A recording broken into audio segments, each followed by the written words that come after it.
Continuing with our coverage tonight, as Hurricane Matthew approaches Grand Bahama, residents on the island are not only safeguarding their property, but they are also ensuring that they have adequate food supply. Food stores were busy today as residents stocked up on their hurricane supplies. Grand Bahama residents rushed to supermarkets around the island today to stock up on necessary food items ahead of the arrival of Hurricane Matthew. This one is really scaring me. I don't have a good feeling about it, but we have to be prepared. What have you been picking up?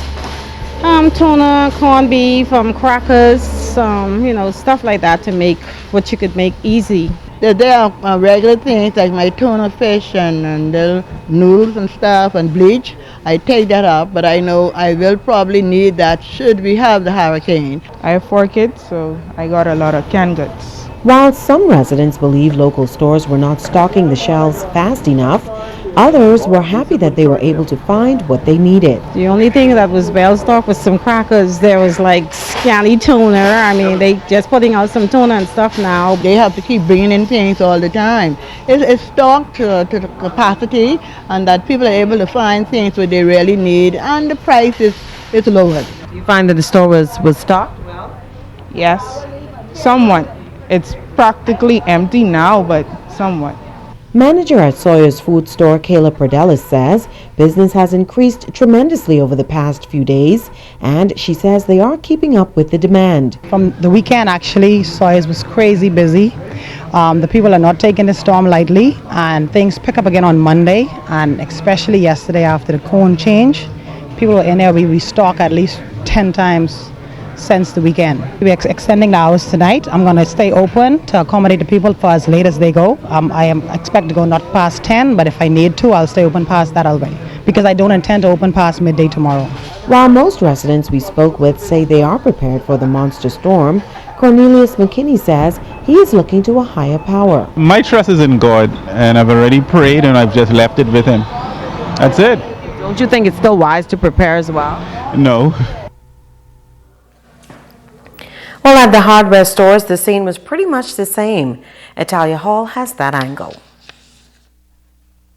The parking lots at local hardware stores were filled to capacity at all of the major hardware stores on Grand Bahama. Customers were walking out with their supplies of batteries, flashlights, candles, sternos, plywood, nails, hammers, and much more. Residents say they are not taking any chances, but are preparing for Hurricane Matthew that is projected to pass over this northern island. Having gone through so many hurricanes over the last several years, you must be prepared.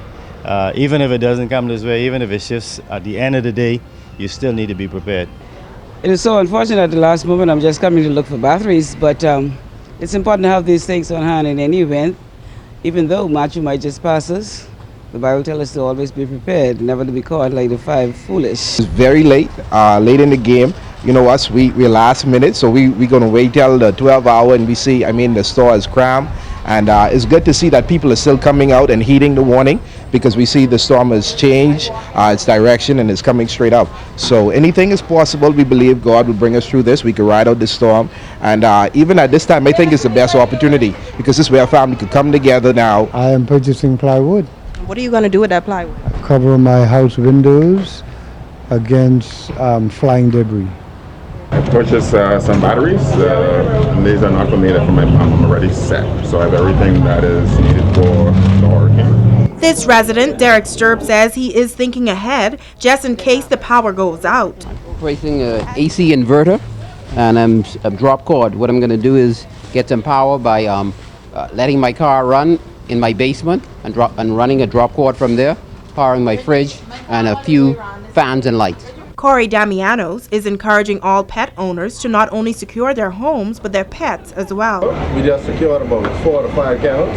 But you have to secure your pets, they're part of my family, so you should consider them as part of your family. Don't leave no animals outside. I bring in the chickens in the house, I bring in all 4 of my dogs in the house. If I get to bring the birds in, what's flying loose, I'll bring them in. Italia Hall, ZNS Network News.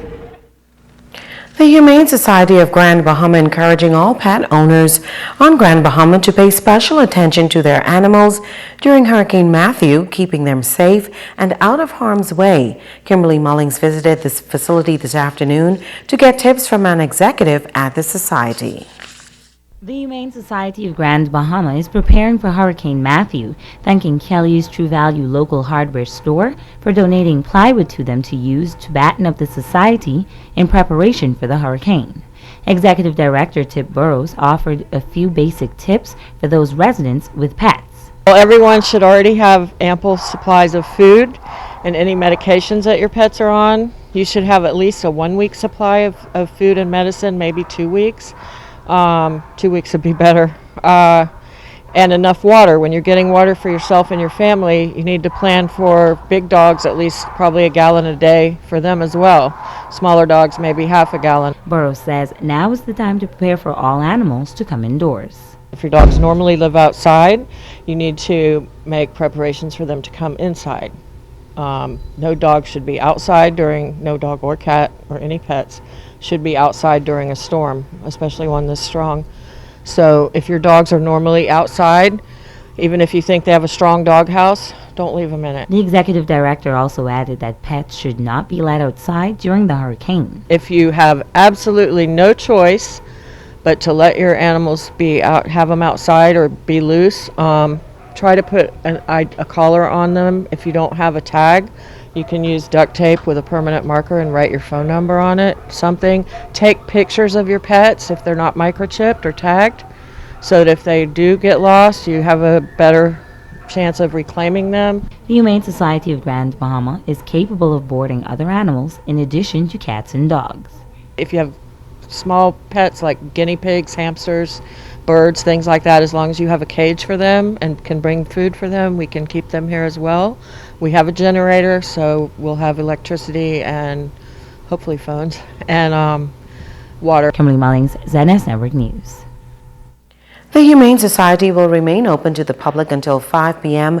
on Wednesday afternoon. Boarding priority will be given to those animals whose owners have evacuated their homes in preparation for Hurricane Matthew. Now you can contact the Society at 352-2474. In other news, residents making a gruesome discovery on the shoreline in the Southern District. A dead whale apparently washed ashore on the bay in the Lewis Yard community on Monday. When ZNS News arrived on the scene Monday afternoon, a number of residents were gathered, wondering what had actually happened. Some believe the whale was ill and beached itself. Now we spoke with Assistant Fisheries Superintendent on Grand Bahama, Clement Campbell. He says it appears as though the whale may have been accidentally cut by the propeller of a boat. Stay with us, there's more after this.